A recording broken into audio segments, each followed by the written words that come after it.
Hello and welcome to Toolbox for the Trades. My name is Amanda Salvatore, and today I spoke with Travis Wills, Senior Director with Customer Success at Aspire.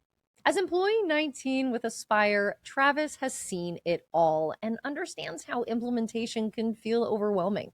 His advice? Keep it simple. He touches on what you need to consider when approaching new technology so you can scale faster. Plus, we talk about the upcoming Aspire to Greatness events and why they can be the ultimate spark for business breakthroughs. I hope you enjoy this conversation as much as I did.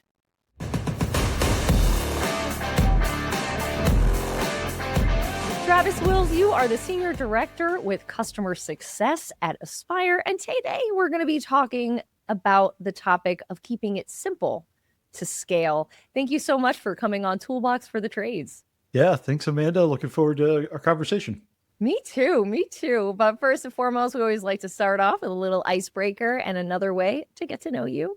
What's your favorite productivity hack or tip for busy days? How you start your day is how your day goes. So protect the first 15 minutes and start the day the way that you want to start it. I like 15 minutes of quiet before I get started with my busy day. Sometimes it's reading a book, sometimes it's a devotion, but 15 minutes of quiet before anything else. Ooh, I love that. Give yourself a chance to wake up and really acclimate. I love that. Let's dive into it. How did you find yourself in this industry? It was quick into the industry. So I got started in high school, and let me just define the industry. I know I work at a tech company, really proud of that, but the industry I align with more closely is the landscape industry. That's where my background is and the industry that we support. So I got into the industry. One of my high school teachers had a lawn care company that mowed grass after school with him in high school. Grew up on a farm, and mowing grass outside was way better than flipping burgers or working at the convenience store, any other high school jobs that you might get. So really excited to do that. And the work was not hard and the pay was pretty good. So it worked out well. And as I progressed through high school, graduated, when I went to college, he always needed help. It was easy to jump back in no matter when I had opportunities. So continued that relationship through college and got out of college. And the only thing I knew I wanted to do when I got out of college was not do that anymore. I had the opportunity to jump back into that organization that had actually been acquired by a regional company, and went to work there, got to operations management in that organization, which eventually got acquired by the Brickman Group, which is now Brightview, and was operations manager and account manager there for about 8 years before transitioning to a account manager role at a local family-owned company for a couple of years, where I actually deployed Aspire. And that's how I ended up getting to Aspire. Implemented it at that company. I thought, wow, this is really exciting. It does a lot of really good things for the people in the industry. And I'd love to get more connected with that. So that's how I got to Aspire. And it's been a fun ride at Aspire. Amazing. I know that you were employee 19. I have to Yeah. ask, how is it now that you've seen Aspire grow over these past few years? At employee 19, things were very new and nothing was defined. So we got to have a lot of fun figuring out how to do things. But the one thing that we knew how to do was take really good care of clients. And I think that continues. The software, really powerful, the industry underserved, particularly 10 or 12 years ago as we were getting started. So a big need, and Aspire went into this knowing that we don't need to just provide a software. We need to uplift the entire industry. And we've got to do that through education and support. And that's always been the focus. So I think that served us really well as we've grown. Processes have gotten more defined, and there's more departments and people involved, particularly now as we're part of Service Titan, but there's also tons more resources, and we're doing lots more great things for the industry and our clients. And that continues to be a lot of fun. I love the opportunity to uplift this community and this industry. And I think that technology is a great way to do that. I know when we first started talking about you coming onto the podcast, I asked you kind of what's your hot take, right? You brought up this idea of keeping it simple to scale. So I'd love to dive into that. When people are starting off with software, especially when they are going from pen and paper to diving into technology, they kind of want to do everything right away. They want to get all the bells and whistles. They really want to dive in and attack it. But you actually say keeping it simple is the fastest way to grow. Why do you feel that way? It's super critical. We see it all the time. Everybody, like you get this new tool, you want to do everything. You want to use all of it. I'm paying a lot for it. I want to get all of my money back as quickly as I can by doing it all. And the problem is, like, we're human beings and we try to do everything and we end up doing nothing well. And the nothing well compromises all of the value that we can get from the tools that we're using. So it really comes down to the basics. Like just think about like what are the problems? You don't go through a software integration because everything is going well. There are problems and you need to solve the problems. So focus on those problems, focus on what you need to solve, do the basics really, really well, and then build from that. You don't have to try to do everything at once. But when we see clients that take that approach, they have incredible success on the software. We see it in their organizations. It improves the culture in their buildings and allows them to scale faster and more profitable. And when we see people trying to do everything at once, they get distracted by all the shiny bells and whistles, which are fun. We love talking about them, love showing those off. But when you're not good at the core things, then you're like the shiny things don't bring the same amount of value as they could. Travis, I love this idea of simplifying. What are some of your biggest tips when it comes to that, especially when you're first introducing technology into your business? I know you mentioned earlier asking yourself the why, but after you have understood the why of this software, how do you start maybe incorporating more to your functionality in the software? I think it really starts with understanding your business really well. Adding software into your business requires you to answer a lot of questions and define how you operate.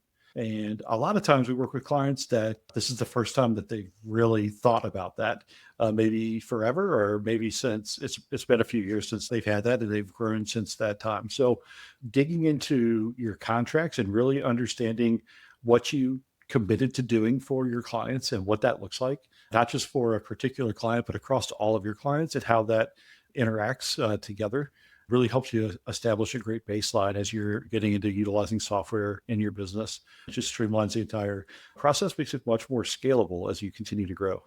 I know when you were implementing Aspire, you took a long time going through your contracts and going through those services.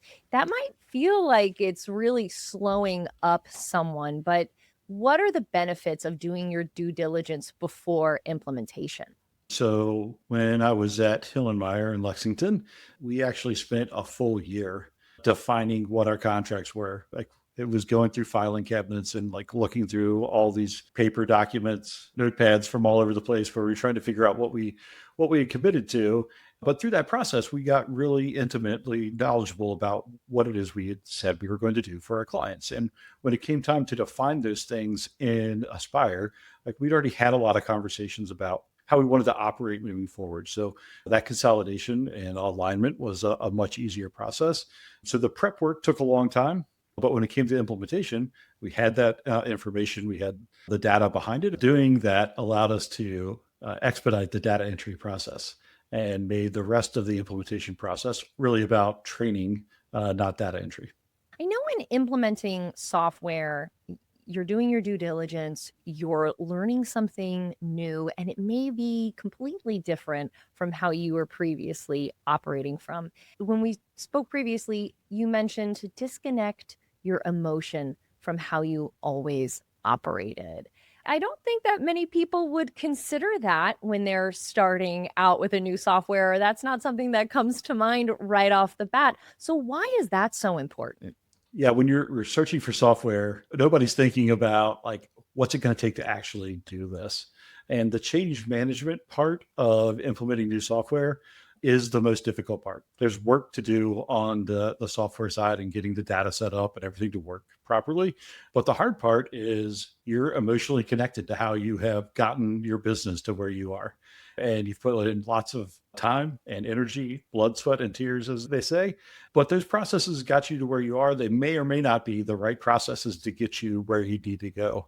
And if you're investing in a software, you will be much better served by using the software the way the software was designed, as opposed to try to make it more complicated to keep a process that you created.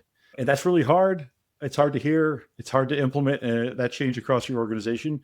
But clients that are able to do that see quicker returns utilizing the software. So it's worth it, but it's hard work.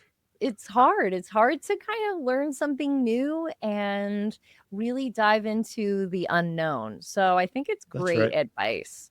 We get connected to how we're doing things and forget that how we're doing things is only to produce the result we're trying to get. And sometimes we can change how we're doing and still produce that same result, or sometimes find a better way to do it to produce better results. And those are good changes. And our connection should be to the result that we're trying to produce, not the how or the process that we're using to get there. Now, I know we talked about simplifying, but let's transition to scaling.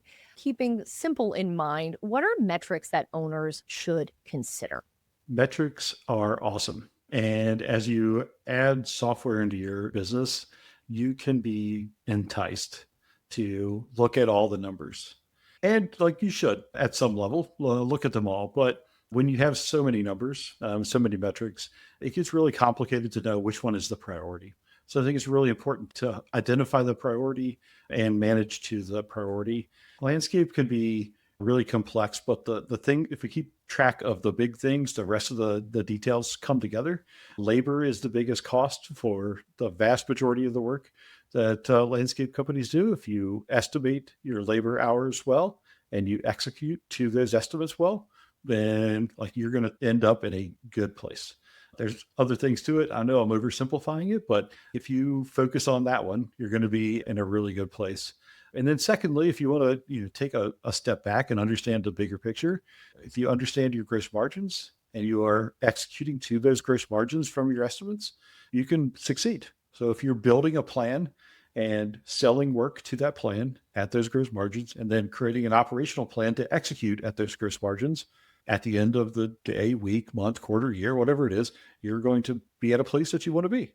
Travis, this is all really great advice on keeping it simple and how to scale. I know you also have another project that you work on with Aspire to Greatness. I would love to hear about what you do and how we can get involved. Amanda, I love this event that we do, Aspire to Greatness. We included greatness in the name because that's really what we want to help companies get to is how do I get to be a great company? And we think that utilizing Aspire software is a great tool to help you in that process. And that's why we kind of centered the entire program around this concept of greatness. And we really cover four basic areas of your business. So sales greatness, account management greatness, operational greatness, and then business growth greatness, which we cover a lot of reporting. We talk about how to use this tool that you've invested in to like actually like move each of those areas forward. And it's a ton of great content, and that's lovely. But we keep these at a small number, like 30 to 50 attendees will come. And not only do you get the content from some Aspire leaders, but you also get to connect with other clients that are in a very similar place than you are. And they may be in a different place in their journey with Aspire. So you get some different perspectives. But the way we structure it, we give you a lot of opportunity to connect with those. We've had lots of professional friendships develop out of this and a lot of sharing of information. We know like Aspire has from the very beginning prioritized landscape industry knowledge inside of our business. But we also know we're not running the business day to day. Our clients are. So allowing clients to interact with one another is a great way to share information. And Aspire to Greatness is a great way to do that, if I can use that word again. We just wrapped up one of those earlier this week, a great time in St. Louis with a group of clients, super engaging. We heard great stories about how Aspire had made a difference in their business, and also that like struggling to figure out a way to utilize it everywhere, and where there are pain points and opportunities for improvement in the software in their businesses, and lots of sharing of ideas where other clients had been in that place and solved that, persevered, and now they're on the other side. So that's always a fun experience to get to witness. So it's a great event. We're going to do about 10 of those. We move them around the country so they're easy to get to, low cost, trying to remove barriers so that you can attend a 2-day event, and looking forward to seeing a lot of clients there. If they have questions, talk to your CSM. We can get you info and get you signed up for one of those events. I love this initiative because I think building community with other business owners who are ahead of you and also in the same boat, and maybe somebody who's just starting out, I think it's great to have all those different perspectives, being able to learn from each other and also create those relationships. I think that's a great resource to have. One of the things we hear really commonly, I think our clients have this fear that they're not using all of the software or that they're not very good at it. And what happens when they get a group together is that like nobody's using all of the software. I don't know that there's a business that needs to use all of the software. There's lots of different things. You need to use the parts of the software that provide value to your business. That's what you should be focused on. But I think everybody's in this learning process. And I've told lots of clients this. You thought you bought a software to manage your business. What you bought was a learning system, right? That's going to allow you to continue to learn how to operate your business better and give your employees opportunities to continue to grow their careers. Well said. Well said.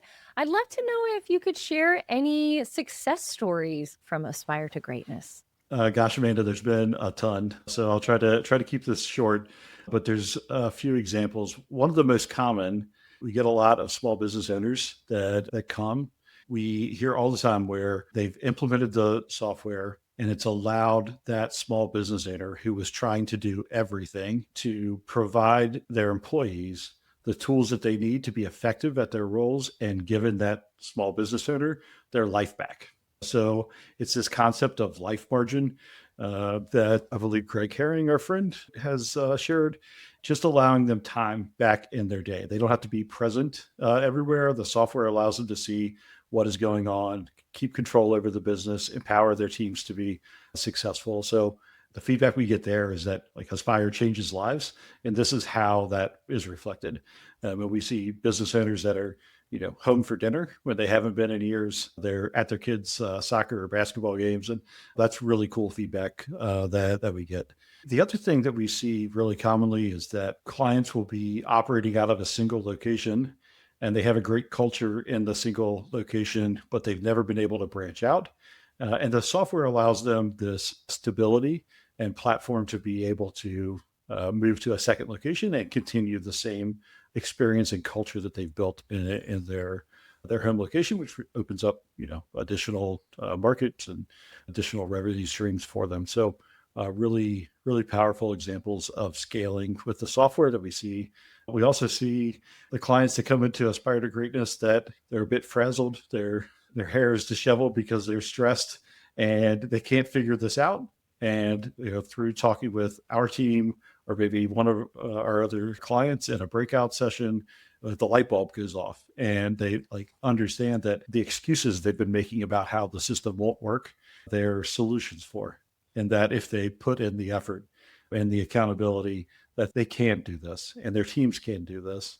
We did a benchmarking study a couple of years ago, and one of the coolest pieces of information out of the benchmarking study was that clients that spend more time training their teams on Aspire improve their profitability in their business. And it's like a direct line. You spend less time, you are less profitable. You spend more time, you are more profitable. Really powerful information. And I think going to events like Aspire to Greatness and investing in your company and your teams is always going to pay off. I also love hearing about people getting the opportunity to be home, to be with their families. I know a previous episode with Tiffany Martin Peters, she was actually able to go on maternity leave and have that space with her new baby, but also keep an eye on the business while she was doing that, but didn't have to rush to the office putting out fires, which I think is a huge reason to invest. It might be tough right off the bat, but there's also these opportunities like Aspire to Greatness for you to learn, for you to connect, and for you to get that light bulb to go off for you and for your business. I think it's incredibly smart. And you said that if anyone is interested in Aspire to Greatness, that they should talk to their CSM. Is that correct? That is correct. Their CSM is the conduit to that information. Do you have an idea of when the next event is going to be happening? We're looking at the end of February in the Charlotte area. So getting over to the East Coast, which we haven't been, looking forward to that. And we're going to do about 10 of these over the course of the next year. So lots of opportunities for clients to get engaged. Incredible. Thank you so much for sharing that initiative. I think it's incredibly important to get the word out there. Travis Wills, thank you so much for coming on Toolbox for the Trades. Great conversation. Thanks, Amanda.